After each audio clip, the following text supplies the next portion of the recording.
டீசலுக்கும் பெட்ரோலுக்கும் விதிக்கப்படும் வரியில் 1 லிட்டருக்கு 2 ரூபாய் சாலை வரி வசூலிக்கப்படுகிறது. வாகனத்திற்கு தனியே ஒரு சாலை வரி. மீண்டும் சுங்கச்சாவடிகளில் வரி. சுங்கச்சாவடிகள் செலவு 80 கோடி, வரவு 2268 கோடிகள்.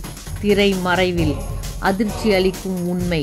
அரசின் உதவியோடு சட்ட திட்டங்களுக்கு உட்பட்டு உங்கள் பணத்தை கொள்ளையடிக்க முடியுமா? முடியும்.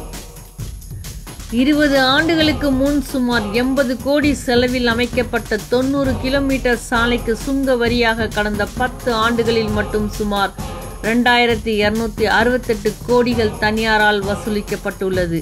இது ஒரு தோராய கணக்கு மட்டுமே. உண்மையில் இதைவிட 3 மடங்கு வசூல் நடந்திருக்க வாய்ப்புண்டு. சென்னை திருச்சி சாலையில் செங்கல்பட்டு அருகே பரனூரில் உள்ள தனியாருக்கு சொந்தமான சாலை சுங்கவரி சாவடியை கடந்து செல்லாதவர்களே தமிழகத்தில் இருக்க முடியாது. அப்படி கடந்து சென்றவர்கள் சொந்த வாகனம் அல்லது பேருந்தில் என எப்படி சென்றிருந்தாலும் வரி செலுத்திதான் செல்ல வேண்டும்.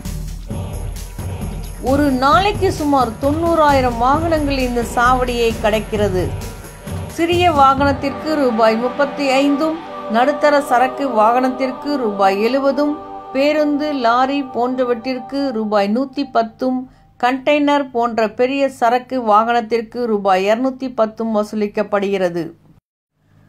தோராயமாக ஒரு வாகனத்திற்கு 70 ரூபாய் என கணக்கிட்டால் ஒரு நாள் வசூல் 63 லட்சம். ஒரு மாத வசூல் 18 கோடியே 90 லட்சம். ஒரு வருட வசூல் 226 கோடியே 80 லட்சம்.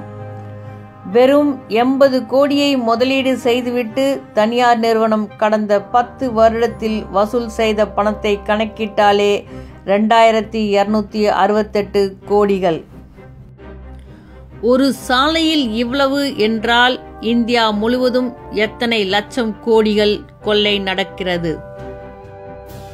ஒரே சாலைக்கு பல முறை வரி செலுத்தும் அப்பாவிகளும் பல முறை வரி வசூலிக்கும் அயோக்கியர்களும் நிறைந்த நாடு இது. இது சுங்க வரியா அல்லது பகல் கொள்ளையா? இதை நாம் எதிர்க்க முடியாது. காரணம், தனியார் முதலீட்டை வரவேற்கும் அரசு செய்துள்ள ஒப்பந்தம் அப்படி. இந்தியாவில் தனியார் மற்றும் வெளிநாட்டு நிறுவனங்களை அரசு வரவேற்க காரணம் புரிகிறதா? அனைத்திலும் பங்கு. இதெல்லாம் நமக்கு ஒரு பிரச்சனையே இல்லை. நம்மிடம்தான் பணம் கொட்டி கிடக்கிறதே சுங்கச்சாவடிக்கு அள்ளி கொடுக்க.